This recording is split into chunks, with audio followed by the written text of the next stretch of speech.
Muito bem, então vamos continuar então nosso curso de Química Fundamental. Hoje a gente vai falar da nossa tabela periódica e das propriedades da tabela periódica que nos auxiliam aí nas definições de ligação interatômica, intermolecular e etc. Vamos falar um pouco de carga nuclear efetiva. Eu não sei se isso é um conceito conhecido de todo mundo, mas é um conceito muito importante para a gente definir tamanho dos átomos e dos íons, para a gente falar de energia de ionização e, por fim, para falar de afinidade eletrônica. Essas, gente, são as 3 propriedades periódicas mais importantes e mais corretas quando a gente olha em termos de tabela periódica.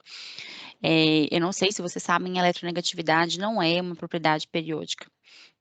A eletronegatividade é uma tendência de um átomo dentro de uma molécula, dentro de uma ligação química. A gente fala de eletronegatividade, muitas das vezes dentro de tabela periódica, porque nos auxilia nas ligações interatômicas. Mas lá, quando a gente vai falando de ligações interatômicas, a gente fala de eletronegatividade, porque aí sim faz sentido. Mas propriedade periódica, quando a gente olha para a tabela periódica, a gente vê elementos químicos que representam os nossos átomos. Então, não faz sentido falar de eletronegatividade, porque aqui a gente está falando de propriedade atômica, ok? E não de propriedade de um átomo em uma molécula, em um ambiente de uma ligação interatômica. Então, hoje nós vamos falar basicamente de 3 propriedades importantes aí atômicas, que é o tamanho, que é o raio desses átomos e íons, a energia de ionização e a afinidade eletrônica. Antes da gente falar um pouquinho sobre essas propriedades, eu queria conversar com vocês sobre o desenvolvimento da tabela, né, que foi uma história longa e bem bonita de se contar. Lá no início do século XIX, com os avanços da química, com os avanços da ideia de átomo, elementos, etc., fizeram que fosse mais fácil isolar os elementos de seus compostos, né? Antigamente já tinha ideia de composto, né? E aí depois, no século XIX, era mais fácil, então, isolar esses elementos. E aí, como resultado, o número de elementos conhecidos duplicou, passando de 31, olha só, gente, antes se conheciam, né, 31, e aí, em 1865, no espaço curto de tempo aí da história, a gente passou para 63 elementos químicos conhecidos. Hoje temos 118, né? Olha, em 2021 temos 118. E recentemente a gente completou a posição ali do 118. Então, é algo novo para a gente, né? Esses elementos. Em 1869, Mendeleev, né, que é um dos pesquisadores e cientistas que a gente mais fala em relação à tabela periódica, ele lá na Rússia e Meyer lá na Alemanha, eles publicaram esquemas de classificação de elementos quase que idênticos. Então, eles dividiram esses elementos químicos através de uma classificação de maneira bem semelhante. Ambos notaram que as propriedades físicas e químicas desses elementos se repetiam periodicamente quando eles eram dispostos em relação à sua massa atômica. Aí estava um probleminha, porque eles ordenaram esses elementos em relação à massa atômica. E aí uma fotinha do Mendeleev aí para a gente ter uma noção de quem que ele era. Mas aí o crédito da tabela periódica, né, o crédito da periodicidade, ele foi dado para Mendeleev, pois foi ele que aprofundou depois nas suas ideias e realizou os novos trabalhos. Sua insistência em listar elementos com características semelhantes no mesmo grupo obrigou a deixar espaços em branco em sua tabela. Então, antes a primeira tabela dele era cheia de espaços vazios, né? Que ele não sabia prever aqueles espaços vazios, né? De quais elementos estariam ali. Mas ele chegou a prever alguns e falou sobre a existência e propriedade de alguns elementos que ele nem mesmo sabia que existiam. Um dos feitos históricos também de Mendeleev não é somente a tabela periódica, não sei se vocês sabem, mas Mendeleev criou a vodka, que em russo é chamado de aguinha, né? Mendeleev ficava intrigado com aquela ele gostava de bebidas alcoólicas e lá na Rússia era muito frio, e ele ficava intrigado porque congelava, né, as bebidas. Aí ele foi fazendo proporções infinitas proporções de água e álcool, até que ele chegou numa proporção de água e álcool que não congelasse, né, que é a nossa famosa vodka aí. Aí agora eu não sei se vocês acham que a melhor invenção dele foi a tabela periódica ou a vodka, né? Tá uma boa discussão aí. Então, além de tudo, ele foi o descobridor aí da vodka.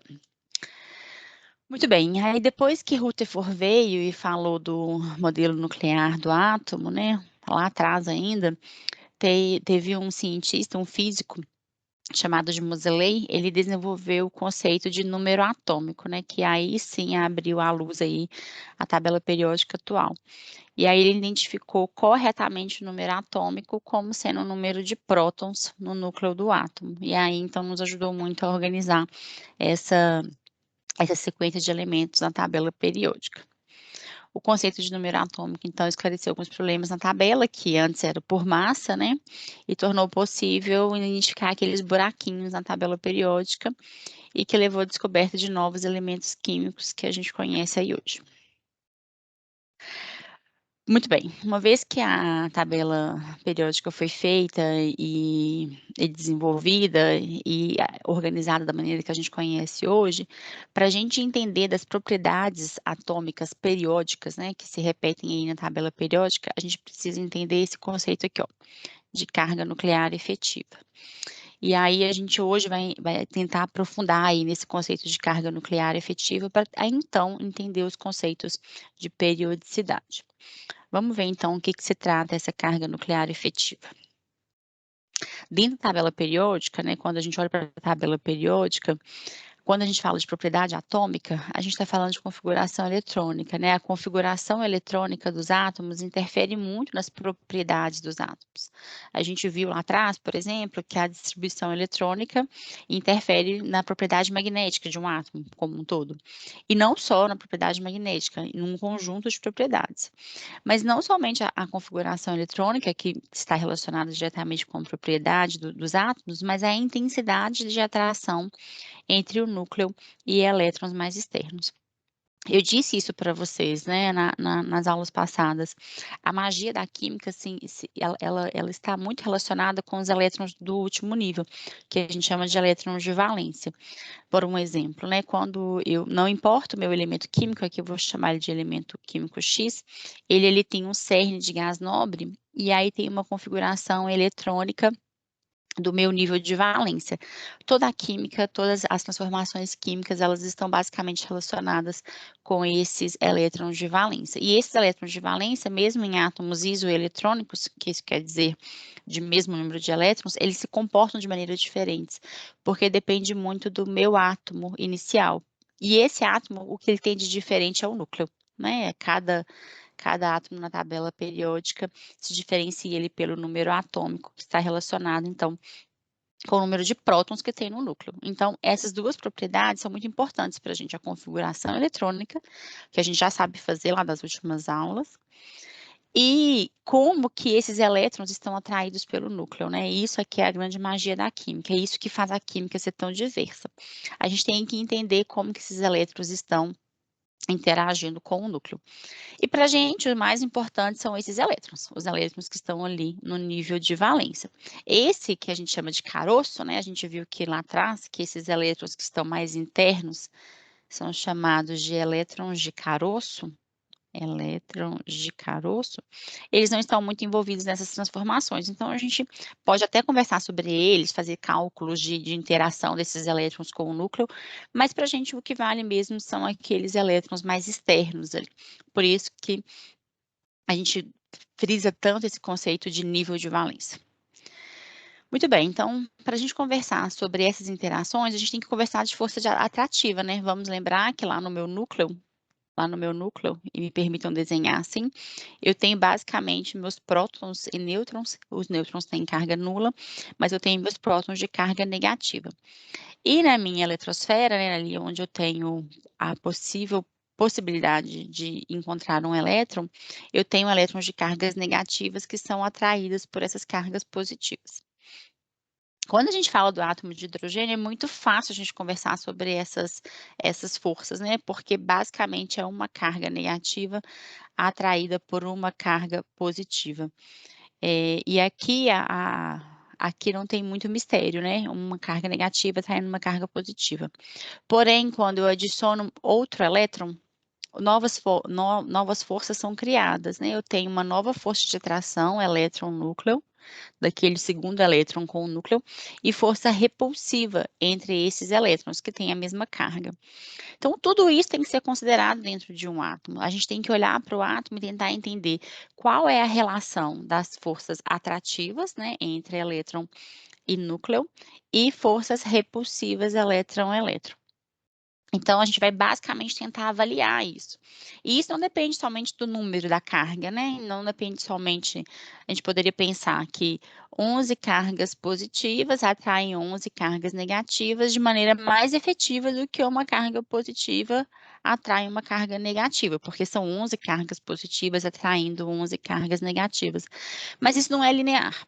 E tem ali um processo no meio que a gente está falando de orbital, de energia de nível, a gente está falando de energia quantizada, de simetria de orbital. Então, a gente precisa entender um pouquinho de tudo isso para a gente ver essa relação de atração do núcleo com o elétron.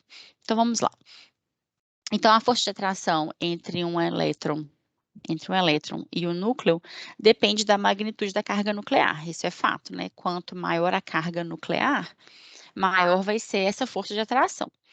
E da distância média entre o núcleo e um elétron. O que isso quer dizer, né? Eu tenho aqui uma carga positiva e eu tenho um elétron que está no primeiro nível de energia. Se ele está no meu primeiro nível de energia, ele é atraído muito mais facilmente do que um elétron que está lá no sétimo nível de energia. Então, o que define essa força é a lei de Coulomb, né, gente? É a carga, é a magnitude da carga, é a quantidade de carga que eu estou conversando e a distância entre essas cargas. Então, nós vamos tentar avaliar isso na aula de hoje. A gente pode, de uma maneira geral, falar que a força aumenta à medida que a carga nuclear aumenta, isso é fato, né? Quanto a gente acabou de ver aqui, quanto maior a carga, maior a força de atração. E ela diminui à medida que o elétron se move para mais longe do núcleo, né? Então, quanto mais distante aqui, menor vai ser essa força. Essa é a lei de Coulomb, né, gente? A lei de Coulomb fala isso, né? Quanto mais próximo as cargas estiverem, maior vai ser a atração, e quanto maior a carga, maior a atração. Mas nem tudo na química é linear, então a gente vai conversar um pouquinho sobre isso. Em um átomo polieletrônico, né, ou seja, um átomo que não é um átomo de hidrogênio, um átomo que tem mais de um elétron, a situação é complicada. Cada elétron em um átomo polieletrônico, ele é blindado do núcleo pelos demais elétrons, sofrendo, portanto, uma atração líquida menor do que sofreria se outros elétrons não estivessem presentes. O que isso quer dizer?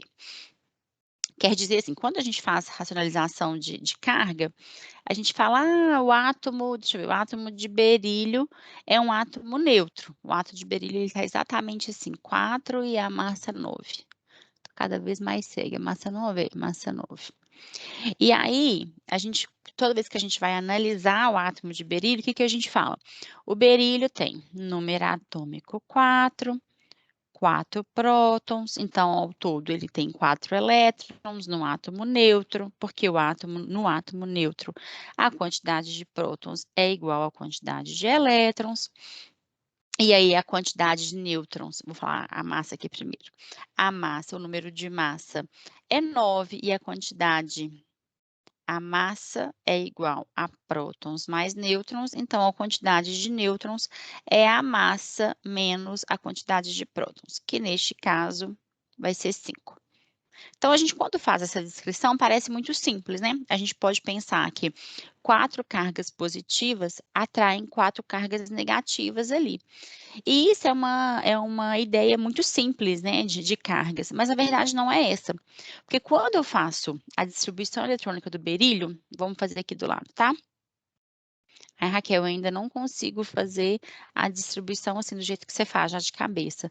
É treino, tá, gente? Coloca o diagrama de Linus Pauling do lado e tenta fazer as distribuições eletrônicas e aí vocês vão ficar com essa distribuição mais fácil na cabeça de vocês. Então, o berílio, ele é um S2, 2S2, eu vou colocar 2P0 aqui só para a gente conversar sobre isso depois. Essa é a distribuição eletrônica do meu átomo de berílio. E aí, eu sei que a gente já viu lá atrás que quem está ocupando o primeiro nível de energia tem a energia mais baixa porque está mais próximo do núcleo, então tem uma força atrativa ali muito maior. E eu tenho esses 2 elétrons que estão no meu segundo nível de energia. A gente pode até fazer mão do uso do diagrama de Bohr, onde a gente pode fazer a configuração eletrônica assim, desconsiderando orbital, né? Lembra que lá em Bohr a gente não sabia de orbital, a gente só sabia de órbita, de nível de energia. Mas a gente pode fazer assim, não tem problema nenhum, não. Eles, né, basicamente, eles estão em um orbital só, um S2, 2S2, então tá tranquilo. Quando a gente olha isso, a gente já vê que tem uma diferença, né? Porque eu tenho ali no meu, vamos supor que meu núcleo esteja aqui, eu vejo que, como a gente disse, que a quantidade de carga e a distância faz diferença. Ai, perdão, a gente não pôs meu telefone silencioso. A, a chefe do campus está me ligando, mas eu não posso falar com ela agora. A gente viu lá atrás que a quantidade de carga faz diferença, né? Então, eu tenho aqui um núcleo com 4 cargas positivas, e aí eu estou atraindo 2 elétrons que estão mais próximos e 2 elétrons que estão mais distantes. Então, como a gente viu lá atrás, a distância faz diferença. Então, a gente não pode simplesmente olhar, de fato, em termos de carga, são 4 positivas, 4 negativas, se anulam, um átomo é neutro. Ok, mas o que eu estou dizendo é o seguinte, quando eu tenho um átomo que tem um núcleo com 4 cargas positivas, estes elétrons que estão aqui, eles não recebem 4 cargas positivas de atração, porque eu tenho essa força diluída nos outros elétrons, né? Porque eu tenho ali 4 prótons atraindo 4 elétrons, então essa carga é dividida, não é um elétron sofrendo 4 cargas positivas, são 4 elétrons sofrendo 4 cargas positivas. E essa magnitude da força, né, ou seja, essa força que este núcleo está fazendo neste elétron daqui faz muita diferença para as reações químicas. E é sobre isso que a gente vai conversar aqui. Antes a gente poderia pensar que esses 2 elétrons aqui estariam sendo atraídos por 4 cargas negativas, mas não é assim. E hoje nós vamos fazer contas, nós vamos calcular o quanto que esse elétron está sofrendo de atração do núcleo. E isso justifica muitas propriedades periódicas. Aqui tem um exemplo mais didático sobre a atração nuclear, né? Então, aqui eu tenho meu núcleo, vamos supor que essa lâmpada aqui dentro desse abajur aqui, dessa lamparina, ele seja o meu, vamos supor que a lâmpada seja o meu núcleo. Então, aqui a lâmpada é o núcleo. Aqui o observador é o elétron. A luz que chega aqui no meu elétron, ela depende muito do que está entre o elétron e o núcleo, que, por exemplo, essa cúpula aqui de vidro fosca aqui, por exemplo, pode ser os outros elétrons. Então, a luz que chega nesse olho, ela não é a luz real, né? Ela tem uma perda de luminosidade por causa dessa cúpula aqui. É a mesma coisa em relação ao elétron. Este elétron que está mais afastado aqui, ele não recebe a mesma força do que esse elétron que está mais próximo. Então, vamos definir tudo isso. Então, vamos lá. Então, cada elétron em um átomo polieletrônico, a gente fala que ele é blindado do núcleo pelos demais elétrons que estão mais internos, sofrendo, portanto, uma atração líquida menor do que sofreria se os outros elétrons não estivessem presentes. Então, a gente fala, vou voltar aqui ao meu exemplo do berílio, a gente fala que estes elétrons que estão aqui, eles são blindados por estes elétrons mais internos. Por que blindados? Porque ele perde a força do meu núcleo pela presença destes elétrons. Aqui tem um exemplo que é em relação ao meu átomo de sódio, porque eu estou falando aqui de um número de prótons de 11 cargas positivas, 11 prótons, então estou falando do meu sódio.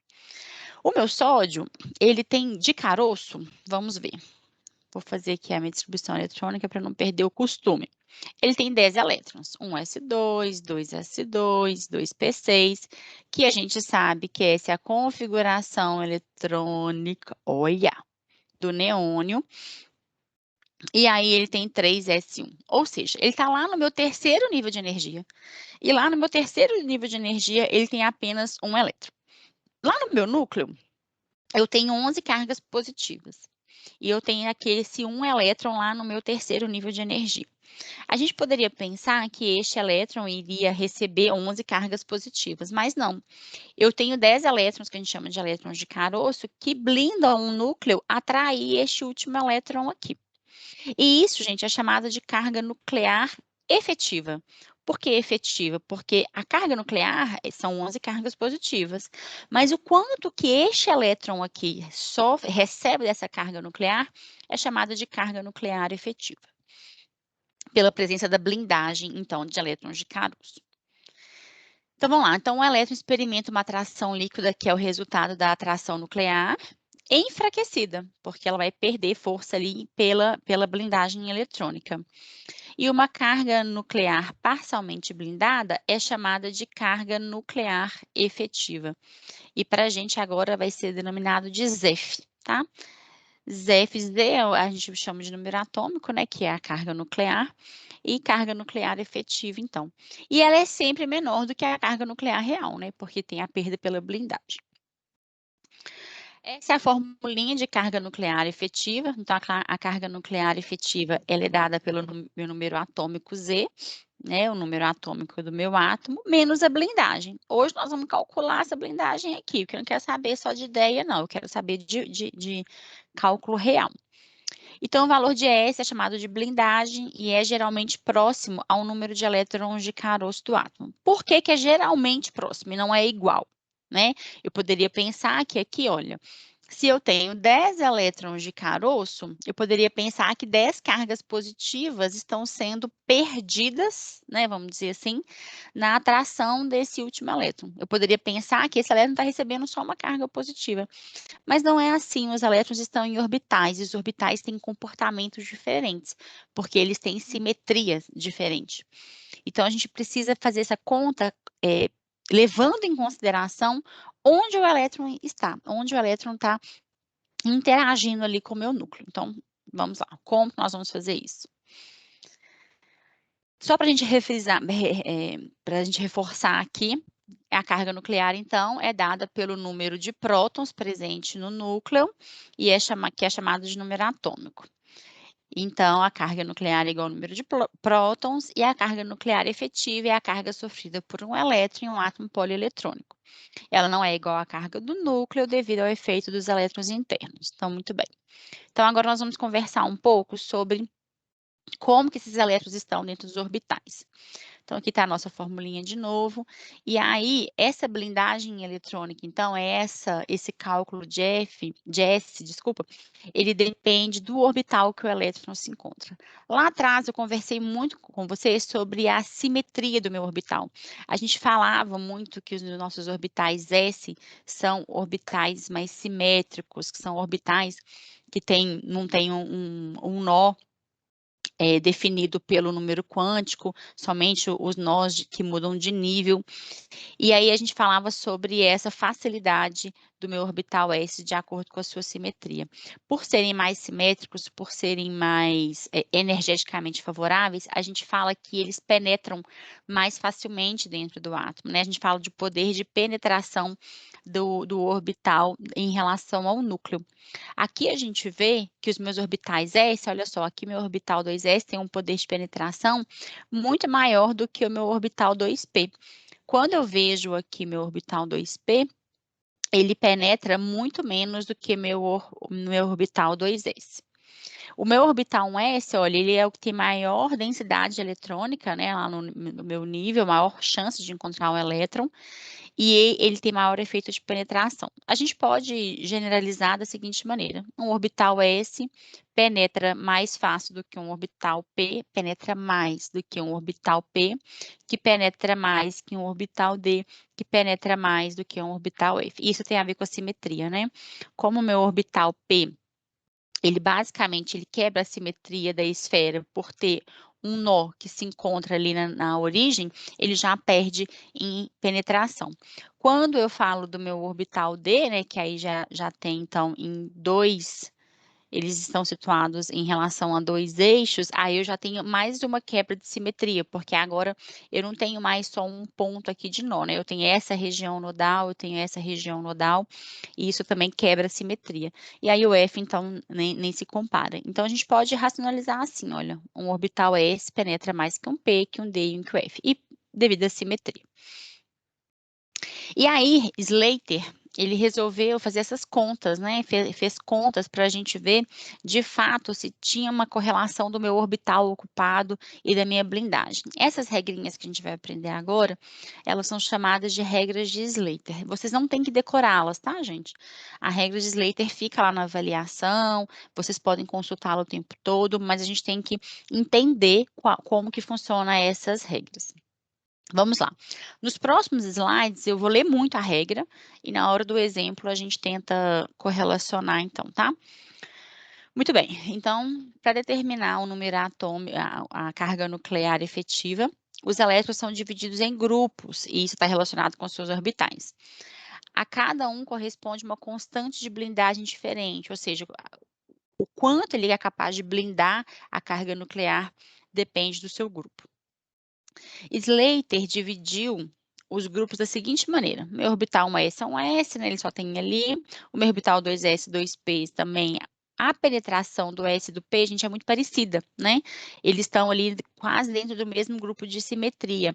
Então, Slater colocou dentro do mesmo grupo o S e o P, ou seja, a contribuição da blindagem de um elétron que está no S e no P é quase a mesma. E aí, quando a gente chega no terceiro nível de energia, ele já separa, ó, ele fala quem está no orbital SP tem uma contribuição e quem está no meu orbital D tem uma outra contribuição. Então, esse aqui nós vamos ter que dividir. E daí para frente é a mesma coisa. Quem está no meu orbital 4s, 4p tem a mesma contribuição, 4d diferente do 4f e aí assim sucessivamente. Então, a primeira coisa que vai fazer é distribuição eletrônica.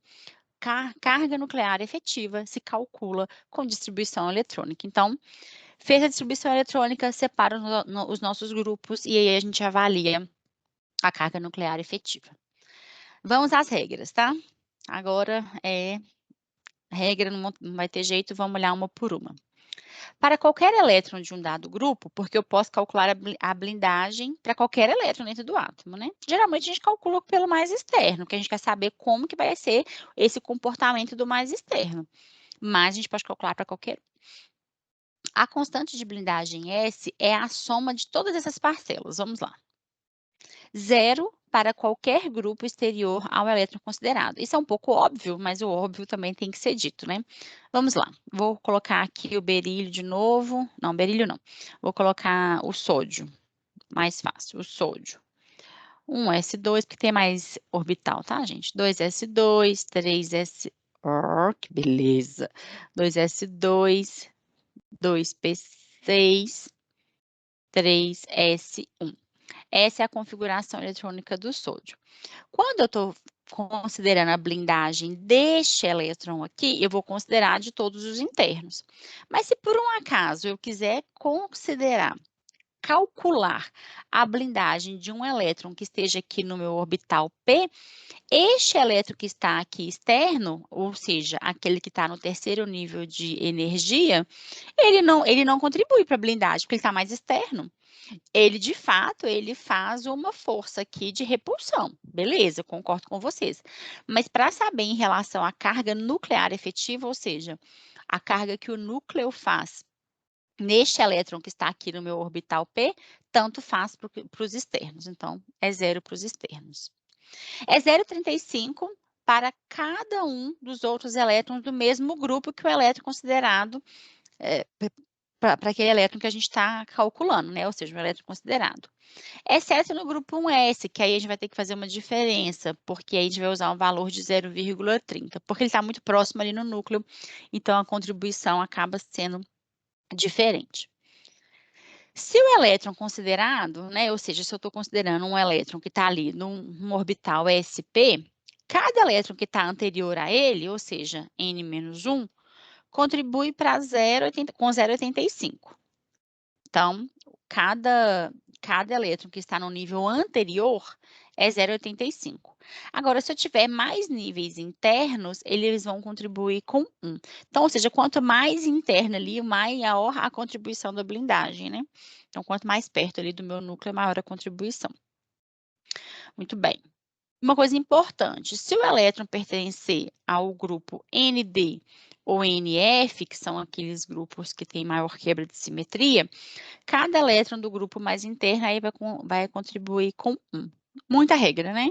Vamos calcular para ver se a gente consegue entender essas regrinhas. Vamos pegar de exemplo, então, aí. Eu já deixei aqui os grupos, tá, gente? Os grupos aqui em cima são como o Slater organizava ali os elétrons dentro da distribuição eletrônica, e as regrinhas, elas estão simplificadas aqui do lado. Vamos começar com o átomo de hidrogênio, né? Que aí é muito fácil a gente falar, porque o átomo de hidrogênio não tem blindagem. Ou seja, eu tenho um elétron, um único elétron, e aí, como eu não tenho nenhum outro elétron, a carga que esse elétron recebe é exatamente 1. Muito bem, aí não tem novidade para ninguém. Vamos aí seguir na tabela periódica. Vamos voltar lá com o meu exemplo do berílio, que eu dei aí nos últimos slides. Agora, gente, eu tenho o meu último elétron aqui que está no meu orbital 2s. Vamos separar ele em grupo, ó, grupo 1s2 e grupo 2s2. Então, muito bem, já separei ali meus grupos. Então, vamos calcular. Vamos calcular a carga nuclear efetiva para o elétron que está ali mais distante do meu núcleo, ou seja, para o meu elétron que está no 2s. Então, primeiro eu coloco o meu número atômico é 4, e vou calcular a blindagem. Eu estou considerando um elétron, né? Eu tenho um elétron, vou fazer aqui a distribuição por quadrícula. Eu quero saber a blindagem deste elétron aqui. Então, dentro do mesmo grupo, eu ainda tenho um elétron. Então, eu tenho um elétron no mesmo grupo. Aí eu vou lá, olha. Outros elétrons do mesmo grupo contribuem com 0,35. Exceto quando esse elétron está no grupo 1s, que contribui com 0,30. Mas aqui está no 2s, então é 0,35. Então, eu tenho um elétron contribuindo com 0,35. Muito bem. Aí, no grupo mais interno, né, o primeiro mais interno, ou seja, no que a gente está considerando N-1, então, no caso, é o primeiro nível de energia, cada elétron vai contribuir com 0,85. Então, no grupo mais interno, eu tenho 2 elétrons que contribuem com 0,85. E isso, então, quando eu faço as contas, dá uma carga nuclear efetiva de 1,95. Ou seja, com a licença poética de descrever um átomo assim, tá? Não mais, sabemos que não mais é assim. Eu tenho 4 cargas positivas e aí eu tenho 2 níveis de energia ali, só considerando nível de energia, tá, gente? Este elétron aqui, ele não recebe 4 cargas positivas, ele recebe só 1,95. 1,95. A gente poderia pensar o quê? Eu tenho 3 elétrons blindando, né? E é mais ou menos a quantidade de elétrons que eu tenho do caroço, né? Mais ou menos, porque o 95 é quase 2, né? Mas qual que é a diferença? É o orbital que esse elétron se encontra. Como eles estão em orbitais S, ele tem um poder de penetração muito alto, então ali o meu berílio recebe uma carga, esse elétron, o meu último elétron externo ali, recebe uma carga de 1,95. Muito bem, vamos fazer mais. Flúor. Flúor tem ali o número atômico 9, e a distribuição eletrônica é 1s2, 2s2 e 2p5. Muito bem. Então, coisas importantes. O meu flúor, então, tá lá no meu grupinho, que é 1s2, e o grupo 2s2, 2p5. Todo mundo no mesmo grupo.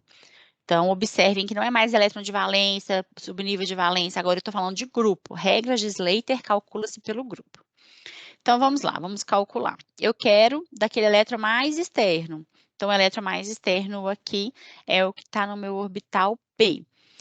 Eu quero saber um elétron que está lá no meu orbital P, mas a gente ainda tem que considerar que eu estou falando de um grupo. Então, vamos lá. Número atômico 9, menos. Dentro do mesmo grupo, ainda vão sobrar. Eu tenho 2 mais 5, 7. Quando eu tiro um elétron, ficam ainda 6 elétrons no mesmo grupo. Então, 6 vezes 0,35. Eu vejo muito erro aí. Na hora que vai calcular a regra de Slater, considera só o meu subnível. Não é subnível, é no grupo. Olha só, a regra é clara. Outros elétrons do mesmo grupo contribuem com 0,35. Então, aqui sobraram 6 elétrons vezes 0,35. Anterior a ele, no primeiro nível anterior ao elétron considerado, eu vou ter a contribuição de 0,85. Então, eu tenho 2 elétrons vezes 0,85. Aí, aquele elétron que está lá mais externo, quando eu faço as contas, recebe uma blindagem de uma carga nuclear efetiva de 5,20, né? Quando eu aumentei agora a minha quantidade de elétrons e os orbitais que eu tenho ali, eu diminuo a minha carga nuclear efetiva. Muito bem, vamos calcular o magnésio. Agora eu tenho novos grupos, né? Eu tenho um S2, 2S2 e 2P6 e 3S2. Então, está separado ali por grupo. Eu vou calcular para esse elétron mais externo, tá? Para um elétron que está lá no meu grupo 3S. Então, vamos lá. Número atômico 12, menos. Dentro ainda do mesmo grupo, eu ainda tenho um elétron, que contribui com 0,35, porque ele não está ali num grupo 1S, que senão seria 0,30. No grupo anterior a ele, eu tenho 8 elétrons, então 8 elétrons contribuindo com 0,85. E aí agora eu tenho um novo grupo, né? Eu aumentei um grupo. No grupo mais interno, né? No grupo mais interno, todo mundo vai contribuir com 1. Então, 2 vezes 1. Quando eu faço a continha, depois façam aí, tá, gente? Não deixem de fazer. A minha conta dá 2,85. Ou seja, o meu magnésio, aquele elétron mais externo, ele está sofrendo uma carga inicial, a gente poderia pensar que são 12 cargas positivas, mas não. Ele recebe ali 2,85, muito menos, porque está sendo blindado ali pelos elétrons mais internos. Vamos fazer mais um. Acho que tem mais um aqui. É o sódio. O sódio, então, foi antes, mas tudo bem. Eu tenho o primeiro grupo 1S, tenho o segundo grupo 2S, 2P, e por fim eu tenho o terceiro grupo 3S. Aí agora, olha, eu estou considerando só este eletrinho aqui, que não tem mais ninguém dentro do mesmo grupo. Então, vamos lá. Então, o número atômico 11, menos 0 elétrons contribuindo com 0,35. Só deixei aqui para mostrar a continha, mas não precisa fazer na hora da conta, tá, gente? Então, no mesmo grupo não tem nenhum outro elétron. No grupo anterior, então, 2S e 2P6, eu tenho 8 elétrons blindando ali no grupo anterior, então 8 vezes 0,85. E no grupo anterior, são 2 elétrons que contribuem com 1. Ou seja, no final das contas, aquele elétron de valência do meu átomo de sódio só recebe uma blindagem, uma carga nuclear de 2,20, uma carga nuclear efetiva de 2,20. Muito bem. Então, olha só voltando àquela imagem que eu coloquei lá no comecinho, lembrando que as imagens são do livro Química e a Ciência Central, dando os créditos para eles, todos os créditos de direitos autorais são dos autores do livro, da editora, na verdade. Então, lá o sódio tem a carga nuclear, a carga nuclear de 11 prótons, de 11 cargas positivas. Os elétrons de caroço são 10 elétrons. Se a gente fosse fazer uma aproximação grosseira, né, a gente tinha falado lá que ele receberia só né, como se fosse uma carga positiva atraindo uma carga negativa. Mas é um pouco mais, tá vendo? Olha, ele consegue receber 2,20. E essa diferença tem a ver com o tipo de orbital que ele está preenchendo, a distância do orbital, a natureza do orbital. Então, a gente poderia pensar que a conta seria exatamente os elétrons de caroço, mas não é. Depende dos orbitais, e quem nos ajuda nisso é a regra de Slater. Muito bom. Então, a gente agora já sabe calcular essa carga nuclear efetiva e todas as vezes que a gente tiver que justificar uma propriedade atômica, a justificativa é essa, gente, carga nuclear efetiva. Não se enganem, tá? Eu sei e eu tenho consciência disso, que lá atrás na escola ou no cursinho, enfim, de onde vocês vieram, aprende-se muito e fala-se muito de propriedades periódicas por setinha, né, as famosas setinhas. Esquece isso, tá, gente? Assim, elas nos ajudam, elas nos auxiliam, tá? Assim, elas nos dão um norte de como que a gente vai proceder em relação às propriedades periódicas, mas não justifica nada, tá? Setinha, eu sabia que é setinha para direita, não justifica nada. Tudo agora que a gente fizer, sempre que eu estiver conversando com vocês sobre propriedade periódica, eu só quero saber de uma resposta: carga nuclear efetiva. Como que a carga nuclear efetiva justifica a propriedade periódica? E se ela não justificar, aí a gente entra com outra justificativa, porque pode ser que a carga nuclear efetiva seja a mesma, né? Nós vamos ver daqui a pouquinho isso. Então, a partir de agora, tudo que a gente conversar vai tentar, nós vamos tentar pensar em termos de carga nuclear efetiva. Para a gente conversar sobre isso, vamos juntar tudo nas propriedades periódicas. Então, para elementos do mesmo grupo, ou seja, da mesma família, né, da tabela periódica, como que vai comportar? Eu peguei aqui a primeira família de forma mais fácil, coloquei lítio, sódio, potássio, rubídio e césio e calculei a carga nuclear efetiva.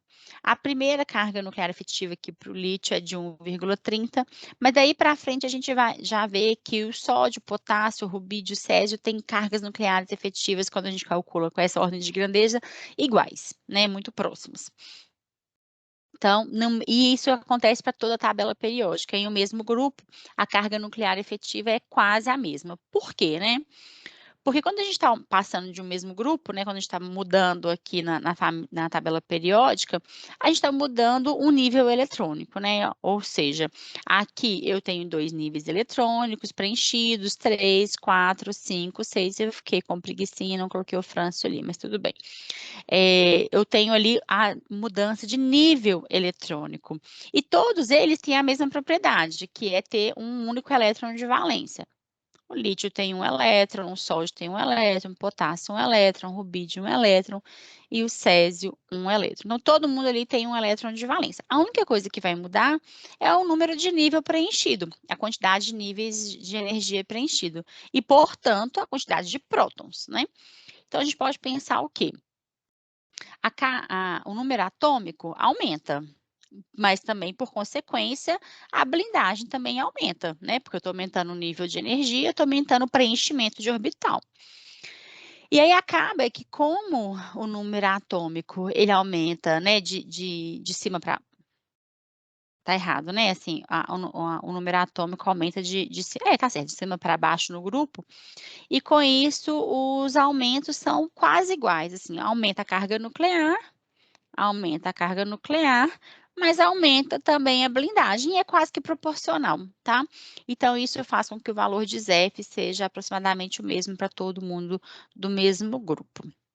E aí, a gente vai ter que buscar outros artefatos para justificar as propriedades periódicas. Mas a gente vai chegar lá. E aí, quando eu estou falando do mesmo período da tabela periódica, eu também fui ali no mais fácil, onde eu peguei ali o meu segundo nível de energia. Peguei lítio, berílio, boro, carbono, nitrogênio, oxigênio, flúor e neônio e calculei toda a carga nuclear efetiva para o elétron mais externo, tá, gente? Eu estou sempre agora falando do elétron mais externo. E aí eu já vejo que agora sim, eu tenho um aumento dessa carga nuclear efetiva. Vai aumentando, aumentando proporcionalmente. Vamos lembrar que todo mundo que está no mesmo período da tabela periódica tem a mesma quantidade de nível de energia preenchido, né? Todo mundo que está ali no meu segundo nível da tabela periódica tem 2 níveis de energia preenchido. Então, vamos analisar como que funciona a variação aí da carga nuclear efetiva. Então, a carga nuclear efetiva para o elétron mais externo dos elementos do mesmo período da tabela periódica aumenta com o aumento do número atômico, ou seja, da esquerda para a direita, nessa sequência aqui, né? Que eu mostrei para vocês. Embora o número de elétrons de caroço, né, permaneça igual, porque lembra que todo mundo que está no segundo nível de energia tem a configuração eletrônica, me permitam fazer algo genérico aqui, tá?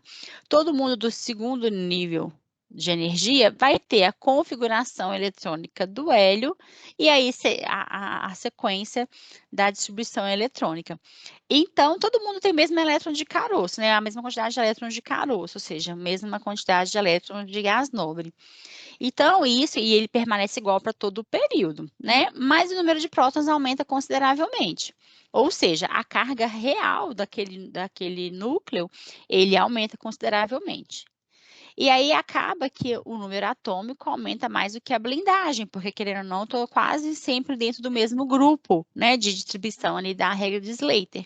Então, neste caso, eu tenho um aumento considerável do número de prótons, mas a blindagem não aumenta tanto, porque eu não estou mudando tanto os meus níveis. Então, isso faz com que ZEF aumente também da esquerda para a direita no período. Então, vamos lembrar que no mesmo grupo, ou seja, na mesma família, elas são aproximadamente a mesma, e então, no mesmo período, aumenta da esquerda para a direita. Gente, eu tô nem ligando para esse tipo de consideração, tá? Eu quero cálculo. Quando eu pergunto para você assim, calcule a carga nuclear efetiva, sei lá, do estrôncio, do elétron mais externo do estrôncio e do cálcio.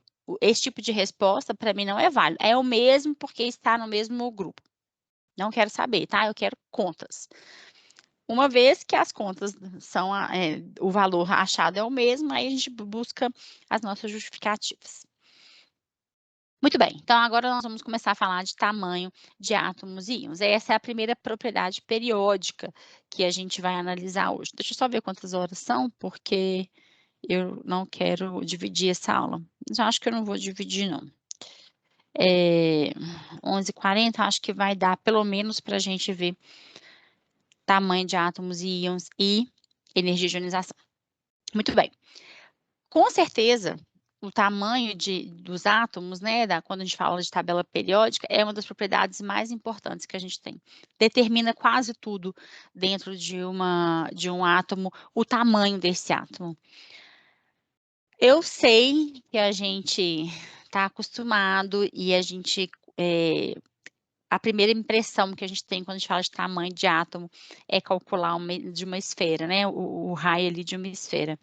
A gente acabou de ver nas aulas passadas que isso está longe de ser a realidade, né? A gente está falando de uma função de onda, né? E a função de onda, ela, infelizmente, ela não tem limite pontual, né? Para psi ao quadrado igual a zero, ou seja, não existe uma região certinha que eu fale, daqui para frente, psi ao quadrado é igual a zero, ou seja, é um nó, né? A gente sabe que isso não existe mais.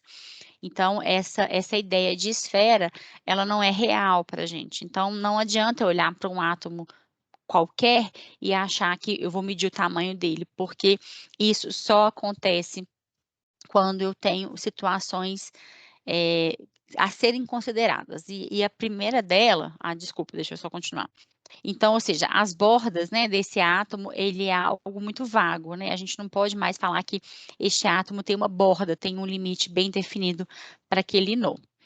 Então, como é que a gente vai fazer para definir o tamanho dos átomos e dos íons, né? Como que a gente vai fazer, então, para mensurar esse tamanho, se é uma das propriedades mais importantes que eu tenho dos meus átomos? A gente tem duas maneiras que são mais usuais, assim, de medir o tamanho de átomos e a gente vai conversar um pouquinho sobre elas. A primeira é o que a gente chama de raio de Van der Waals, ou então raio não ligante, que é a menor distância que separa dois núcleos durante uma colisão, né? Então, durante uma colisão atômica, aqui eu tenho um átomo, vamos representá-lo assim, e um outro átomo. Quando eles colidem, eu consigo medir, então, essa distância entre esses dois núcleos, e aí, então, eu chamo isso de raio atômico. A metade dele vai ser o raio, né? Obviamente. E isso é chamado de raio atômico não ligante, ou seja, eu considerei durante uma reação química quando esses átomos se chocam. A segunda maneira que eu tenho definir esse raio atômico com base na distância entre núcleos de 2 átomos quando eles estão ligados. E essa, de fato, é a maneira mais fácil de medir um raio de um átomo. A gente chama isso de raio atômico ligante ou simplesmente raio covalente. É a maneira mais simples que a gente tem de medir o raio de um átomo, né? Então, para qualquer átomo em uma molécula é igual a metade da distância de ligação dele. Então, vamos ver exemplos aqui. Então, aqui eu tenho, por um exemplo, 2 átomos que estão ligados, né? Ou seja, as suas nuvens eletrônicas estão combinando de alguma maneira ali, e já, em breve, nas próximas aulas, a gente vai conversar sobre essa combinação. A gente vê que a gente pode calcular a distância entre o primeiro núcleo e o segundo núcleo. Essa distância total entre eles, dividido por 2, é o raio atômico ligante daquele átomo. Né? Então, os núcleos não podem se aproximar mais, porque ele está ali no limite da densidade eletrônica, devido à repulsão de elétrons, então ali a gente define o nosso raio. Muito bem, só para exemplificar aqui, e a maneira mais exata da gente medir o raio de um átomo é quando ele está fazendo uma ligação com o mesmo tipo de átomo, né? Por exemplo, aqui o cloro 2, dentro do gás cloro, a distância calculada ali entre os 2 núcleos é de 198 picômetros. Então, o raio covalente daquele cloro é 198 por 2, que dá aí 99 picômetros. Então, o raio do cloro covalente é 99 picômetros. Obviamente, quando eu estou medindo um raio, por exemplo, do HCl, né, do cloreto de hidrogênio gasoso, acaba que como a interação hidrogênio-cloro é diferente da interação cloro-cloro, a gente encontra raios divergentes, né? Essa distância aqui vai me dar uma distância diferente, por exemplo, dessa, porque depende muito da interação desses dois átomos. Então, a gente chama de raio covalente médio, tá? A gente pode ver tabelas diferentes porque foram calculados em esferas diferentes. Então, fiquem atentos a isso. Geralmente, calcula-se com átomos idênticos, né, para ficar mais fácil aquela interação, porque a diferença de eletronegatividade ali é nula, né, que é um dos conceitos que a gente vai ver nas próximas aulas. Por exemplo, a distância entre carbono e carbono dentro de uma célula unitária de diamante é 154 picômetros, então o raio covalente do meu carbono é de 77 picômetros. A gente vê, então, aqui que o cloro tem um raio maior do que o meu carbono dentro da tabela periódica. A gente vai conversar sobre isso daqui a pouquinho. Como, então, vai variar, então, o raio dentro da tabela, né? Como que vai variar, então, o tamanho desses átomos dentro da tabela? Uma maneira muito simples da gente analisar é que o raio aumenta com o preenchimento do nível eletrônico, né? Isso é óbvio, né? Quanto maior o nível eletrônico, quanto mais níveis energéticos preenchidos, maior é o átomo. Isso aí não tem dúvida. Então, essa primeira racionalização ela é muito simples, né? O raio aumenta em um grupo, ou seja, numa família, de cima para baixo, porque o número quântico principal aumenta. Ok, isso aí é muito simples a gente pensar. Agora, né, dentro do mesmo período, né, dentro da mesma linha na tabela periódica, do mesmo período, como que o raio vai aumentar? E aí a gente vai ter que fazer uma continha, né? A gente viu lá atrás, e isso depois a gente pode calcular, mas a gente viu que no mesmo período, a carga nuclear efetiva aumenta com o aumento do número atômico. Como a carga nuclear efetiva aumenta com o meu aumento do meu número atômico, isso quer dizer que os elétrons estão sendo mais atraídos pelo meu núcleo. Se ele está sendo mais atraídos, isso quer dizer que a distância diminui. Então, quanto maior o meu número atômico dentro do mesmo período, maior a carga nuclear efetiva. Não se enganem, calculem. E a gente já calculou lá, por exemplo, para aqui da minha série de lítio, a gente viu que de fato era isso. Então, quanto maior o número atômico no mesmo período, maior vai ser a minha carga nuclear efetiva, maior, então, vai ser a atração, menor vai ser a distância, portanto, menor o meu raio. Então, na minha tabela periódica, em qualquer período, eu tenho, então, uma diminuição do raio com o aumento do meu número de prótons. Ou, pelo contrário, quanto menor o meu número atômico dentro do mesmo período, maior vai ser o meu átomo. Então, o raio aumenta no período, a gente viu ali então que o raio aumenta da direita para a esquerda porque a carga nuclear efetiva diminui. Não se enganem, eu quero contas, tá? Contas. Vamos provar através de cálculos. Muito bem, mas a gente sabe que na maioria das vezes a gente não tem ali o meu átomo neutro, né? Então eu tenho que conversar também sobre o tamanho dos meus íons. A ideia do tamanho dos meus íons é mais fácil do que a gente olhar muitas vezes um átomo neutro, porque a gente vai sempre comparar com o meu átomo de origem, né? Então, meu átomo de origem é sempre ali o meu átomo neutro. Por exemplo, aqui meu lítio. Quando eu formo um cátion, né, ou seja, eu perco um elétron e se transforma então ali em lítio mais, por exemplo, é fácil a gente pensar que os elétrons vão ser removidos dos orbitais atômicos mais distantes, né? Obviamente. Então, quando a gente está fazendo a distribuição eletrônica, a gente retira um elétron, a gente arranca um elétron do orbital mais distante, de maior energia, obviamente. E então, quando a gente está retirando esse elétron, a repulsão elétron-elétron é reduzida, né? Está perdendo um elétron. Então, a gente já diminui uma das forças que contribuem ali para o meu tamanho do meu átomo. Então, portanto, os cátions são menores do que os átomos que os formam. Então, vamos pensar aqui no meu lítio tem número atômico 3, né? Então, é fácil a gente pensar 1s2, 2s1. Quando a gente arranca este elétron, eu perco, então, muitas das vezes eu perco esse orbital, e aí o meu cátion tem tamanho menor do que o meu átomo inicial. Mesmo que ele não perca este nível, como é o caso do berílio, né? Vamos lá, no berílio, 1s2, 2s2, se ele perde um elétron aqui, ele ainda continua com o mesmo nível de energia. Mas aí eu vou analisar a repulsão elétron-elétron. Como aqui ele tem uma menor repulsão de elétron-elétron, ele fica, então, o meu átomo menor, o meu íon menor do que o meu átomo inicial. No geral, aqui tem uma tabelinha, tá, com os tamanhos, por exemplo, o meu átomo de lítio neutro, ele tem o tamanho de 1,28, enquanto o meu cátion tem o tamanho de 0,9. Aqui tá representado em angstroms, ok? Então, aqui todos, no geral, têm um átomo neutro maior do que o meu cátion. Muito bem. Já no ânion, que aí é o processo inverso, né? Agora eu tenho, olha que beleza, eu coloquei a tabela de cátion, não coloquei a tabela de ânion. Me desculpem, então não vamos ter valores reais, tá?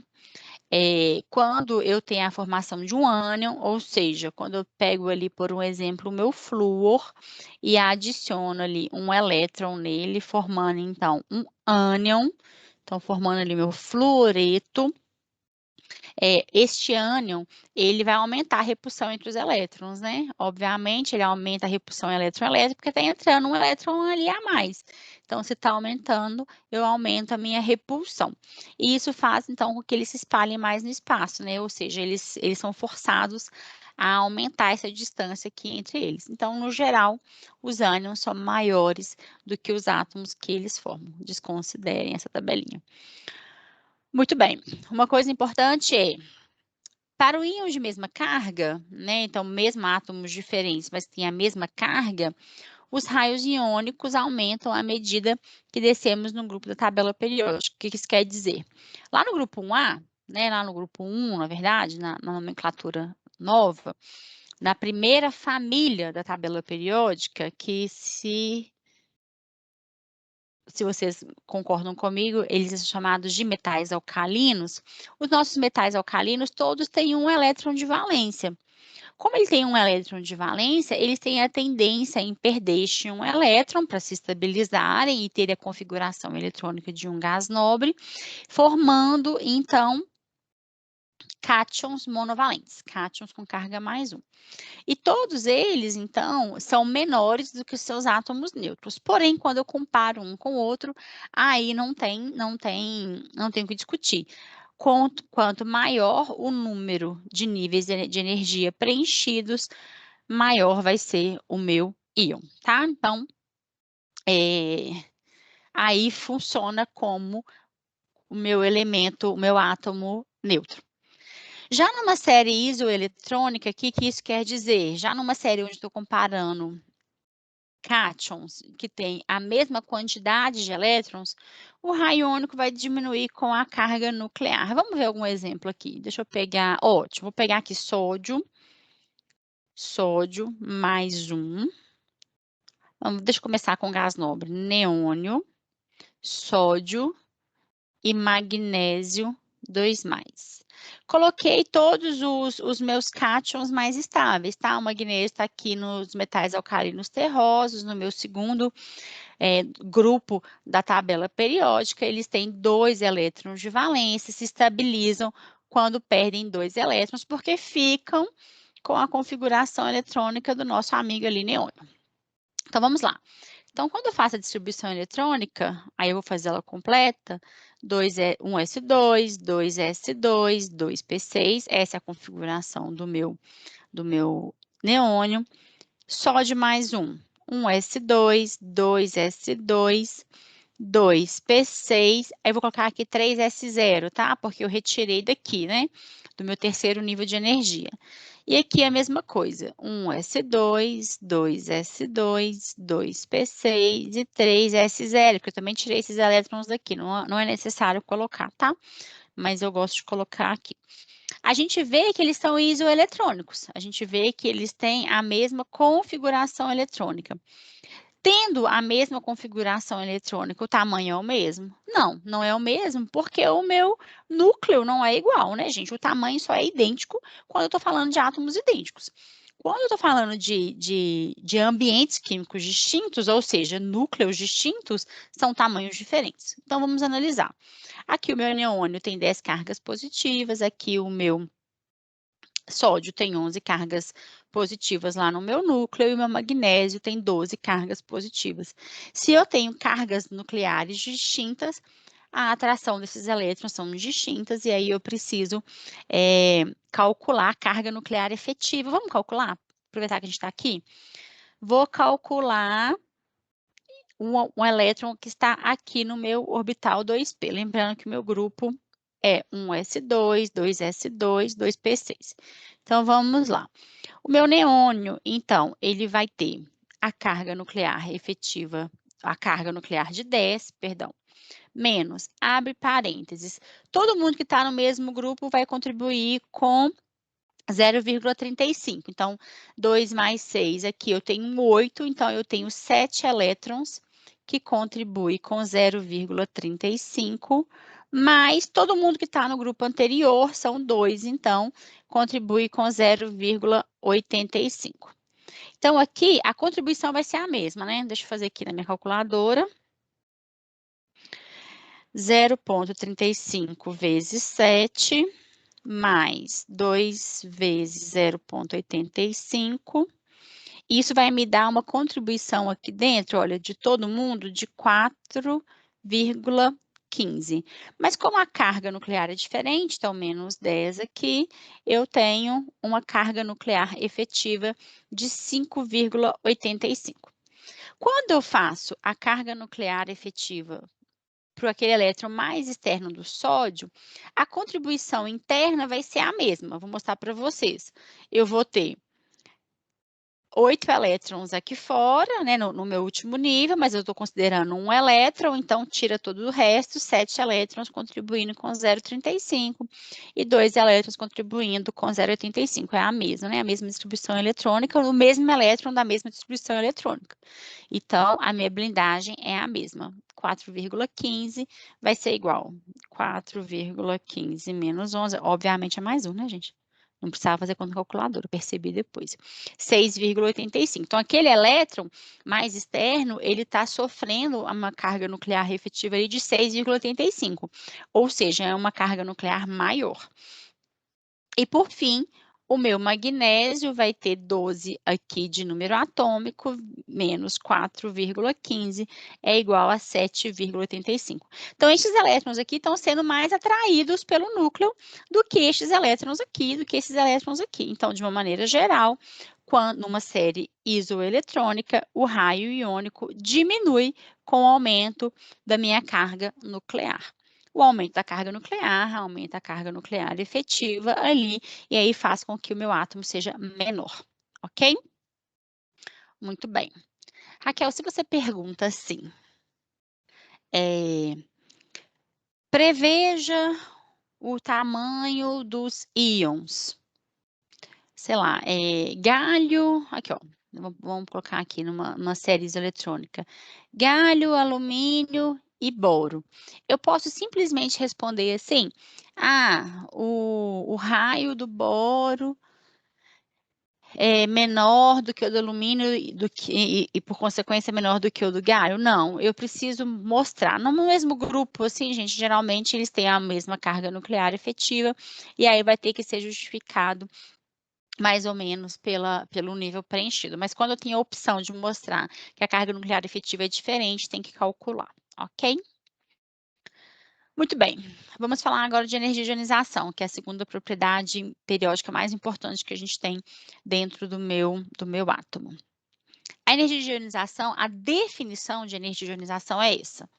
A energia de ionização de um átomo ou de um íon, ele representa a energia mínima necessária para remover um elétron de um átomo ou íon gasoso isolado em seu estado fundamental. O que isso quer dizer? Essa é a reação química aqui, que é representada por essa equação química. Eu tenho um átomo no seu estado gasoso, né? Então, aqui tá na definição, um átomo ou um íon no seu estado gasoso. Quando ele perde um elétron, ou seja, quando ao final da reação ele perdeu um elétron, a gente viu lá atrás que esse processo de quando um átomo perde um elétron, a gente pode chamar isso também de oxidação, né? E aí já eu falo das diferenças das tabelas. E aí, ou seja, um átomo no estado gasoso, quando ele perde um elétron, ele se transforma em um cátion, liberando então um elétron aí para aquele ambiente que ele se encontra. Essa energia envolvida nessa reação química é chamada de energia de ionização. Quando é um primeiro elétron que está saindo do meu átomo neutro, ele é chamado de a primeira energia de ionização. Então, a primeira energia de ionização é o primeiro elétron perdido de um átomo neutro.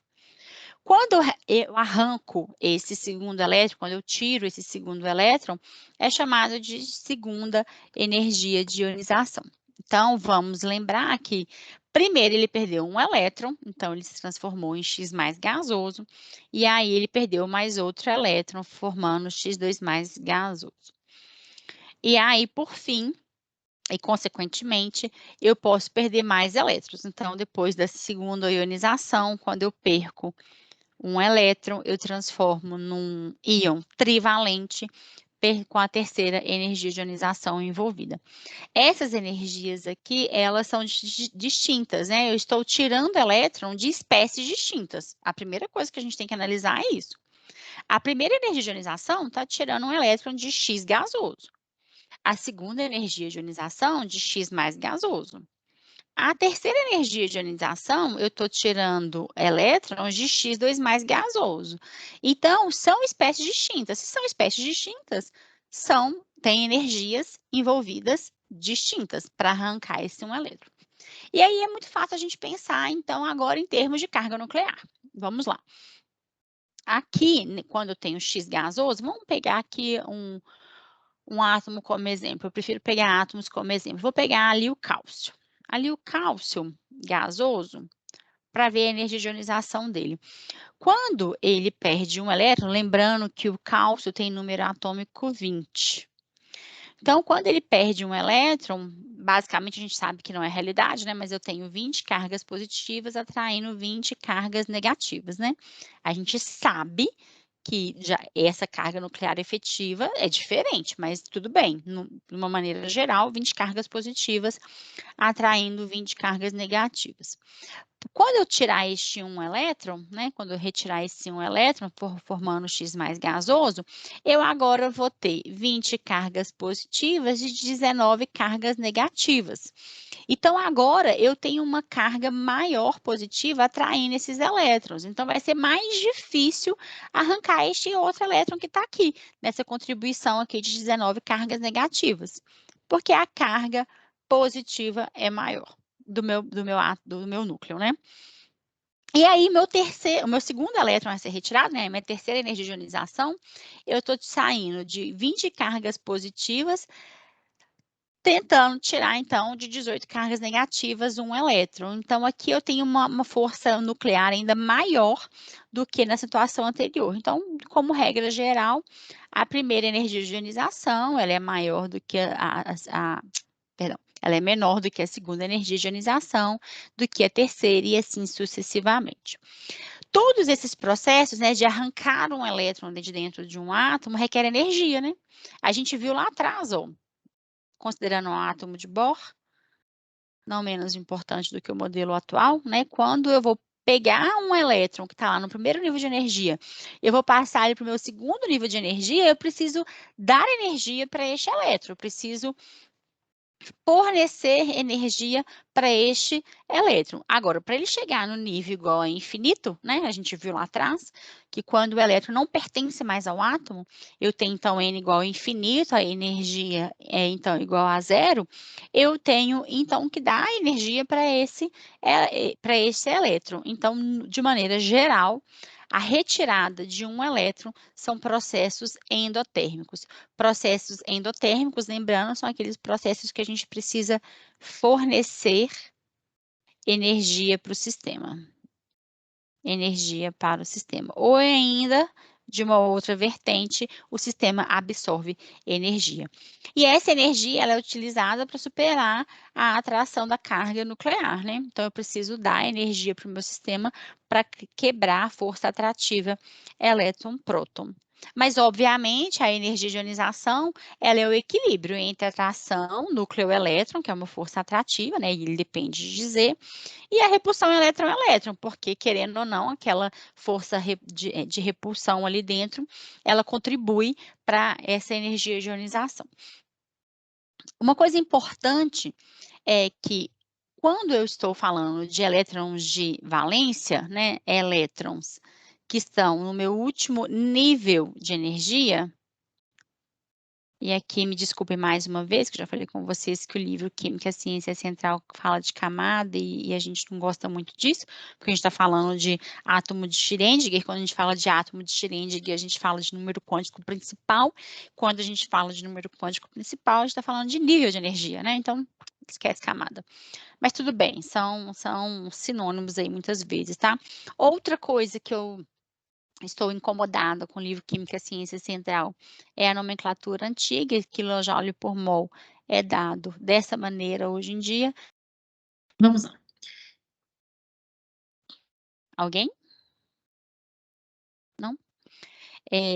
Essa tabela, ela me mostra muito a ordem de grandeza das energias de ionização. Aqui está uma tabela que mostra mais ou menos até a 7ª energia de ionização para alguns átomos. Aqui eu estou falando de um mesmo grupo da tabela periódica, né, do terceiro nível, desculpa, grupo não, do mesmo nível da tabela periódica, do período, que é o terceiro nível da tabela periódica. Quando eu olho para isso, eu vejo que a primeira energia de ionização do meu sódio é 496. Já a segunda energia de ionização é de 4.562. Por que tem essa diferença tão grande de energia da primeira energia de ionização do sódio para a segunda? E quando eu olho para o magnésio, eu tenho uma energia de ionização de 738 para a primeira energia de ionização, e a segunda é apenas 1451. Eu vejo que a ordem de grandeza mudou muito, né, em relação ao sódio, em relação ao magnésio. Por que eu tenho essa diferença, né? Por que é tão gritante, é tão difícil tirar o meu segundo elétron do meu sódio e do meu magnésio não é tanto? O meu sódio, vamos lembrar, estou com mania de fazer isso. O meu sódio, ele tem a configuração eletrônica do meu neônio, que é ali os meus 10 elétrons mais internos de caroço, e aí, por fim, 3s1. Vamos colocar aqui o meu magnésio, já o meu magnésio, que eu estou falando dele de uma vez, então já vou fazer.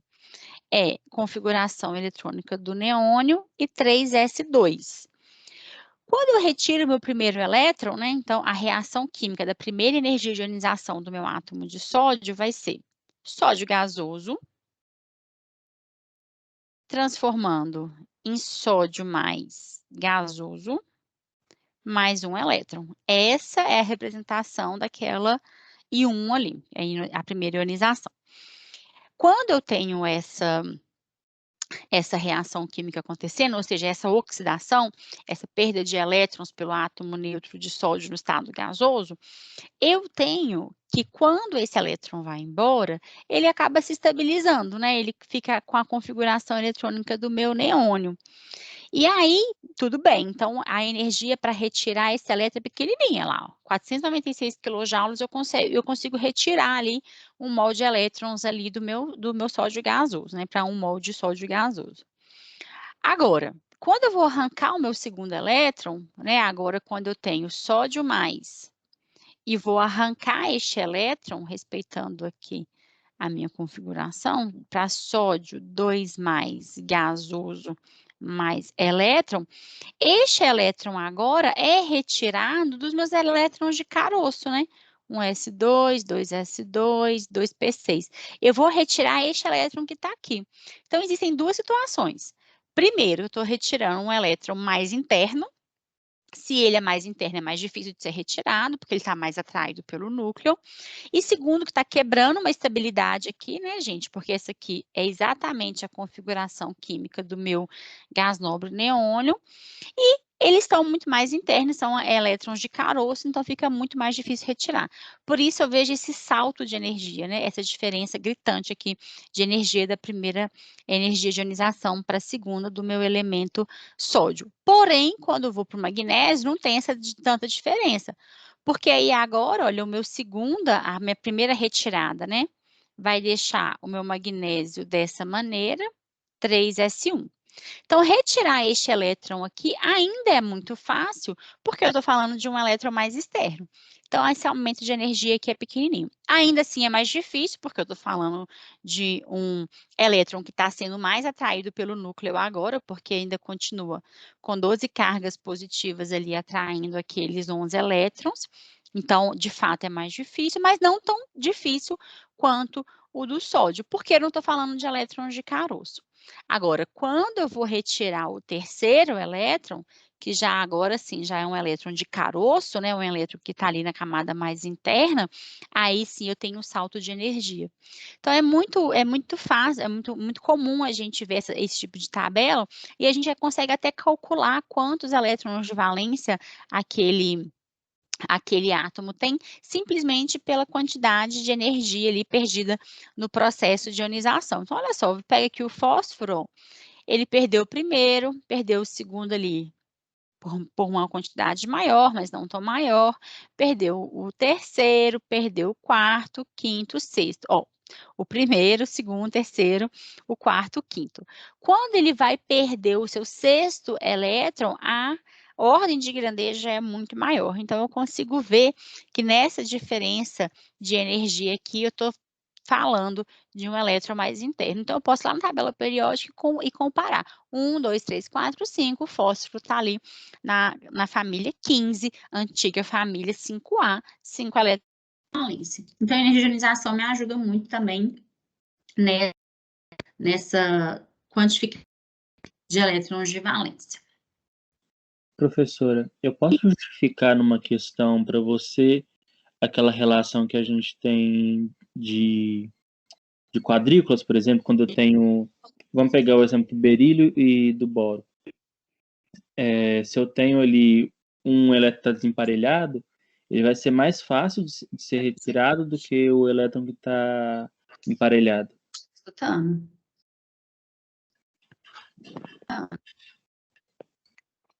Acho que deu um pau aqui no meu microfone. Tá falando comigo, mas eu não escutei. Alguém está me escutando? Sim. Sim? E quem estava falando comigo? É o Guilherme. Agora você tá me escutando bem? Agora sim. É porque o microfone tava meio distante, não peguei o microfone, Não, eu tá? acho que deu um pau foi no meu aqui, porque eu não estava escutando no meu fone, estava escutando no meu computador. E aí eu não vi se vocês estavam me escutando. Ah, tá. É, é Você porque pode a repetir do questão, aí começo, você tá, Guilherme, você por tá favor? justificando para mim a questão de energia de ionização com base nessa parte aí da estabilidade do gás nobre, né? Sim. Só que, só que eu posso justificar para você. Aí, por exemplo, antes aqui no fósforo, eu tenho de 2.914 para 4.964. Eu Uhum. posso justificar para você numa questão só falando de quadrículas, por exemplo, só falando que aquele nível eletrônico ali ele estava desemparelhado e por isso foi mais fácil a retirada. Sim, pode. É um conjunto de, de fatores que faz essa diferença, né? Por exemplo, a gente vai ver isso aqui agora, daqui a pouquinho, né? Na verdade, quando a gente está falando de energia de ionização, a gente tem uma tendência, mas quando a gente vai fazer a distribuição eletrônica, a gente vê que a posição desse elétron dentro do meu orbital faz diferença na diferença de energia. Então, mas sim, pode sim. Quando a gente faz a distribuição eletrônica, fica mais fácil observar por que as diferenças de energia são diferentes, né? Porque a gente poderia pensar que toda vez que eu estou dentro de um mesmo orbital, por exemplo, como o fósforo e o enxofre, perder o segundo elétron e o terceiro elétron teria a mesma energia, a mesma variação, e não é, né? Mas pode sim, tá? Já já eu vou falar sobre essa distribuição eletrônica, no próximo slide, na verdade, tá? Obviamente que o fator que mais justifica a carga, a energia de ionização é a carga nuclear efetiva, tá? Não se esqueçam disso. Ah, ali eu perdi, né? Mas ali a configuração eletrônica é de um gás nobre, então é muito mais difícil remover esse elétron. Então, vamos falar de tendências periódicas. Antes de falar de tendências periódicas, eu queria só pontuar uma coisa. A gente viu lá atrás que a definição de energia de ionização é sódio gasoso sendo transformado em sódio mais gasoso mais elétron. Observem que a gente está falando de um estado gasoso. Esse estado gasoso diminui a interação átomo-átomo, ou seja, sódio-sódio, e aí, de fato, essa energia envolvida é somente para perder um elétron. Quando eu falo de um estado sólido, né, vamos pegar aqui, por exemplo, um sódio, uma ideia, né, de sódio metálico, quando eu vou arrancar este elétron de um sódio metálico, essa energia aqui de perda de elétron é totalmente diferente, e ela não pode ser chamada de energia de ionização, porque eu aqui, para tirar esse elétron, eu tenho que considerar a energia de rompimento do elétron com o próprio núcleo, a energia de atração do elétron com os núcleos vizinhos, porque eles estão ali muito próximos, é um estado agregado da matéria mais agregado, vamos dizer assim, né, que tem maior proximidade, menor distância entre as partículas. E ainda repulsão deste elétron com os outros elétrons. Então, quando eu tenho, por exemplo, o sódio metálico transformando em sódio mais, aí depende do meio, né? Eu vou colocar aqui aquoso, mas pode não ser aquoso. Mais elétron, isso aqui eu estou falando de energia de oxidação, né? Então, de potencial de oxidação. Porque eu estou falando de várias energias envolvidas. Quando eu falo de energia de ionização, eu estou falando do meu sódio gasoso, ou seja, quase não existe interação entre essas partículas aqui de sódio e sódio, tá? Fiquem atentos a essas definições. Quando eu falo de tendências periódicas, no geral, átomos menores têm energias de ionizações mais elevadas, né? Obviamente, porque estão mais próximos do meu núcleo, né? Então, é o mesmo fator que interfere ali, o tamanho atômico, é o fator que interfere a energia de ionização. Então, quando eu olho ali sódio, potássio, rubídio, césio, que está no mesmo grupo da tabela periódica, quanto menor é este átomo, mais difícil é para retirar o meu elétron. Então, para elementos de um grupo principal, lembrando que o grupo principal são aqueles que estão compreendidos ali na família 1 e 2 e 3 a 18, as principais energias de ionização aumentam ao longo de um período e diminuem do grupo para baixo. como eu acabei de falar, é muito mais fácil arrancar um elétron do frâncio, que tem um elétron de valência, mas tem 7 níveis preenchidos, do que arrancar um elétron do lítio, que tem ali somente 2 níveis de energia preenchido com um elétron de valência. Essa proximidade desse elétron aqui com o meu núcleo dificulta a retirada de elétron. Então, muito bem. Então, ao longo de um período, a carga, o número atômico aumenta e, portanto, a energia para arrancar este elétron também aumenta. A gente viu que a carga nuclear efetiva aumenta, né, gente? Se a carga nuclear efetiva aumenta, é mais difícil retirar esse elétron. Já no mesmo grupo, né, eles têm a mesma carga nuclear efetiva ou próximas, então este elétron removido, o que vai fazer diferença é a proximidade mesmo, né? Então ele está cada vez mais longe do núcleo e aí acaba diminuindo essa energia de ionização. Quando ele está mais distante do núcleo também, gente, os elétrons estão em orbitais maiores, vamos dizer assim, né? A gente viu que o orbital 1s é menor que o meu orbital 2s e 3s e assim sucessivamente. Então, com essa maior mobilidade também facilita a retirada desse elétron. Muito bem. Então, a gente poderia pensar, como a gente acabou de ver ali atrás, que eu vou pegar aqui uma série real. Quando eu estou passando do césio até aqui o mercúrio, eu vejo um aumento da energia de ionização, como a gente viu. Aumenta a minha quantidade de prótons, aumenta o meu número atômico, aumenta a carga nuclear efetiva e, portanto, aumenta a minha energia de ionização. Porém, quando eu olho aqui no meu segundo nível de energia, a energia de ionização do berílio é maior do que a do meu lítio, como esperado, porém, a do meu boro é menor, então, quando a gente olha, o berílio está fora da minha tendência periódica, vamos dizer assim. Então, vamos ter que analisar esse berílio ali daqui a pouquinho. Já o carbono tem uma energia de ionização maior do que o do boro, como era de se esperar. O nitrogênio tem uma energia de ionização maior do que o carbono, mas o oxigênio tem uma energia menor. Então, mais uma vez, o nitrogênio está fora também da periodicidade. Então, a carga nuclear efetiva por si só não justificou. Era o que o Guilherme estava falando. E aí, quando que eu vou ter que ter em mão a distribuição eletrônica para justificar? Sempre. Então, é sempre um conjunto de informações. A carga nuclear efetiva aqui não é capaz de justificar, porque a carga nuclear efetiva do oxigênio é maior do que a do nitrogênio. Então, por que a energia de ionização é menor? Vamos ter que, então, ter em mãos a distribuição eletrônica. Então, para a gente conversar sobre propriedades periódicas, são dois os fatores: configuração eletrônica, como eu falei no primeiro slide, e a carga nuclear efetiva. Então, vamos fazer a distribuição eletrônica, porque a carga nuclear efetiva, nesse momento aqui, não nos ajudou também. Então, vamos lá. Quando a gente faz a distribuição eletrônica do berílio, ele é 1s2, 2s2, e aí eu calculei a carga nuclear efetiva, e depois vocês podem fazer esse exercício também, porque senão a gente vai perder muito tempo. E a carga nuclear efetiva do berílio, para aquele meu último elétron, foi 1,95. Aí o do boro foi 2,6, né? Então, eu vejo que a carga nuclear efetiva é muito maior lá no meu boro do que no meu berílio. E foi muito mais fácil arrancar do boro do que do berílio. Então, nós vamos analisar daqui a pouquinho. Aí, o do carbono é 3,25, então justifica ser maior do que o do boro e do berílio.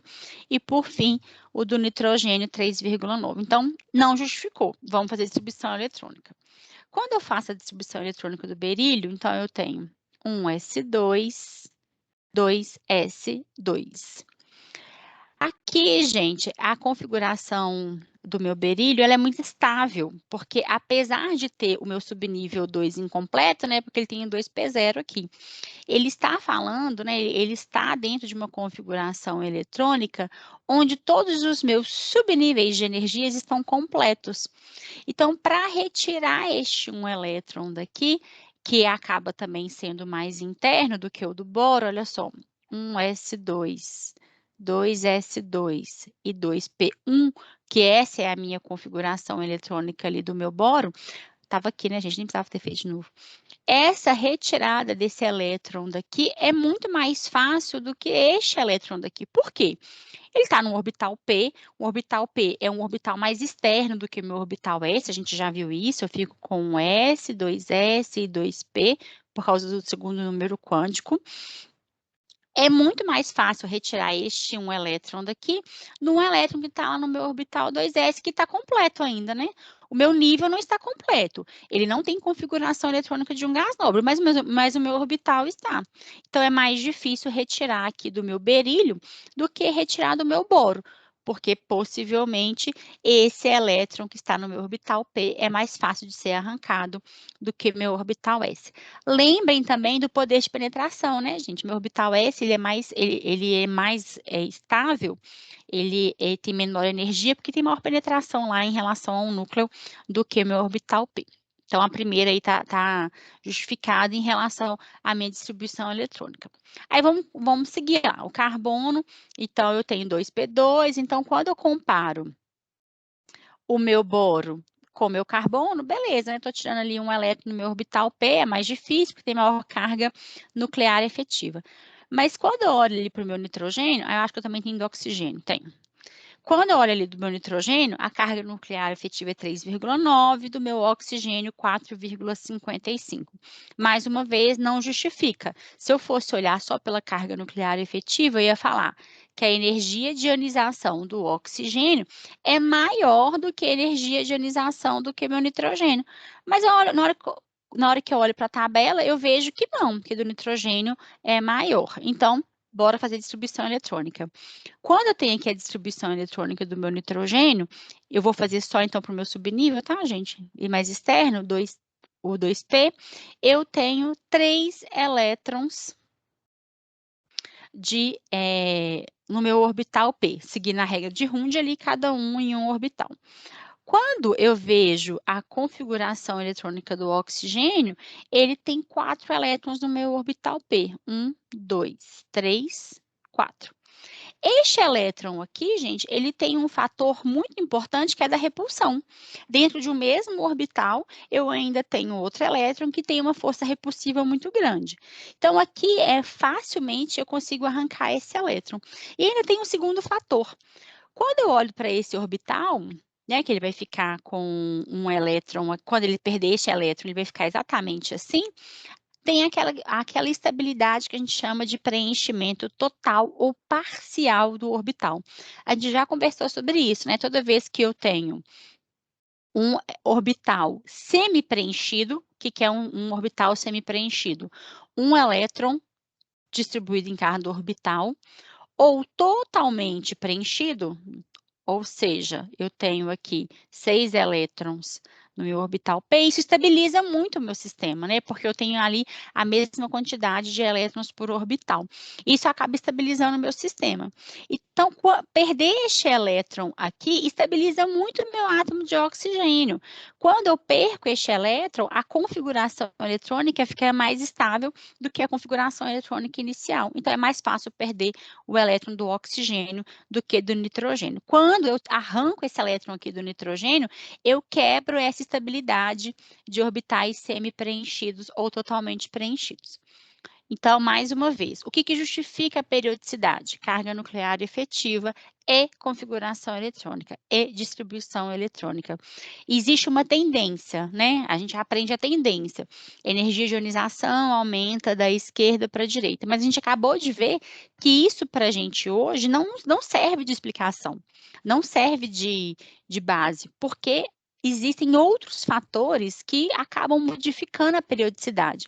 E aí a gente precisa saber essa diferença. Então, sempre vai estar justificado na carga nuclear efetiva e na distribuição eletrônica. E por fim, vamos conversar então sobre a afinidade eletrônica, a terceira propriedade periódica que a gente vai avaliar na aula de hoje. A maioria dos átomos pode ganhar um elétron transformando-se em um ânion. A variação de energia envolvida nesse processo onde um átomo gasoso ganha um elétron, é chamado de afinidade eletrônica. Aqui tem uma equação química que representa a reação onde um átomo genérico X gasoso ganha um elétron, transformando-se então num ânion X- gasoso. A energia envolvida nesse processo é chamada de primeira energia de afinidade eletrônica. Como na energia de ionização, a adição subsequente de elétrons também é chamada de segunda energia de afinidade eletrônica e terceira energia de afinidade eletrônica e assim sucessivamente. Vale lembrar que todos os processos de afinidade eletrônica, ou na sua grande maioria, na grande maioria, os processos de afinidade eletrônica são processos exotérmicos, que são aqueles que ocorrem com liberação de energia para o meu sistema. Por que esses processos são exotérmicos, Uma vez que o elétron é adicionado no meu átomo, há uma força atrativa do meu núcleo com o elétron e isso gera uma energia de estabilização.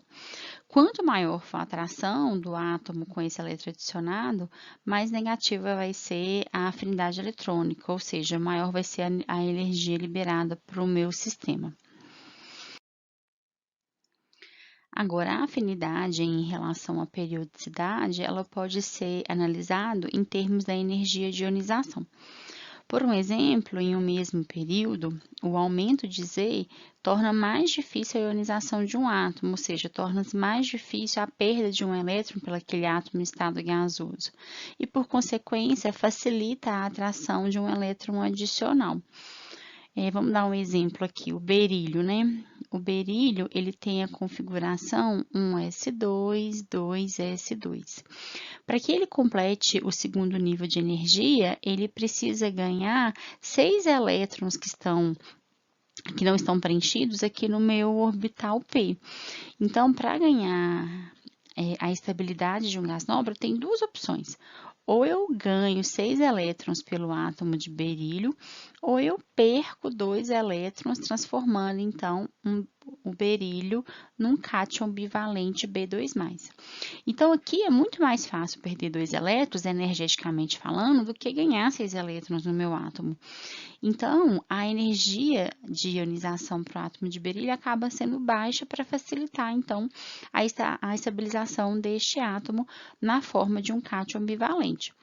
No mesmo período, quanto maior for o número atômico, mais difícil vai ficando a perda desse elétron, mais fácil vai ser adicionar um elétron. No mesmo nível de energia, a gente pode pegar o flúor, O flúor, ele tem número atômico 9 e a distribuição eletrônica 1s2, 2s2, 2p5. Aqui, para que o flúor assuma a configuração de um gás nobre, ele só precisa ganhar um elétron. Ele ganhando um elétron, ele fica com o meu orbital 6 preenchido, totalizando agora 10 elétrons e a configuração eletrônica do neônio. Então, a adição aqui de um elétron estabiliza muito o meu átomo de flúor, transformando, então, o flúor em fluoreto e ficando assim, então, uma espécie estável. A outra possibilidade para o meu átomo de flúor seria perder ao todo 7 elétrons. E aí, então, ele ficaria com a configuração eletrônica do gás hélio. Então, pela facilidade do meu sistema, aqui é muito mais fácil adicionar um elétron do que retirar aqueles outros 7 elétrons. Então, quando o aumento de Z torna mais difícil a ionização de um átomo e também a sua atração por um elétron adicional fica mais facilitada. Muito bem, então, ao longo de um grupo, ou seja, ao longo de uma família, a afinidade eletrônica, ela diminui porque os elétrons vão sendo adicionados cada vez mais longe do núcleo. Então, como eu disse a vocês, a adição de um elétron dentro de um átomo é muito estabilizado pela força atrativa com o meu núcleo. Quanto mais distante esse elétron for adicionado do núcleo, menor vai ser a energia liberada, porque menor vai ser a estabilização do meu sistema. Então, cada vez mais longe, a atração núcleo-elétron fica menor e a afinidade eletrônica também fica menor. Ou seja, a energia liberada no meu sistema é menor. Aqui eu tenho uma tabela com alguns valores de afinidade eletrônica em kJ por mol de elementos que têm a configuração eletrônica sp, acabadas em sp. E aqui eu queria conversar com você sobre algumas anomalias, né? Como, por exemplo, a gente acabou de ver ali o berílio, né? O berílio, aqui, ele mostra que a afinidade eletrônica é maior do que zero, mostrando, então, um processo endotérmico e não mais exotérmico, como eu disse lá atrás. E a gente observa também que seu vizinho de grupo, magnésio, também apresenta uma afinidade eletrônica maior do que zero. A gente pode ver também que no mesmo grupo, né, aqui o cálcio tem uma afinidade eletrônica muito pequenininha, ele libera 2 kJ por mol, e o estrôncio menos 5. Mas por que isso, né? Para a gente entender um pouco dessa relação da afinidade eletrônica e desses valores, vamos ver de novo a configuração eletrônica. Como eu disse, o berílio tem lá a configuração S2, 2S2, porque o número atômico é igual a 4, e uma vez que eu adiciono um elétron, este elétron vai ser adicionado num orbital P que anteriormente não era ocupado. E quando eu tenho que ocupar um orbital que não era preenchido, isso desestabiliza muito o meu sistema, né? É a adição de um subnível de energia num átomo que não tinha esse subnível preenchido. Por isso, a adição deste elétron no meu átomo de berílio é desfavorecida. É muito mais fácil eu perder esses 2 elétrons aqui para tentar estabilizar o meu sistema do que adicionar um elétron e então ocupar um novo subnível. A mesma coisa é com o meu magnésio, né? Aqui o magnésio tem a configuração 1s2, 2s2, 2p6, 3s2. Aqui já é o magnésio menos 1, hein? Então, aqui a adição deste elétron também vai ocorrer num orbital que não era preenchido, no meu orbital P1.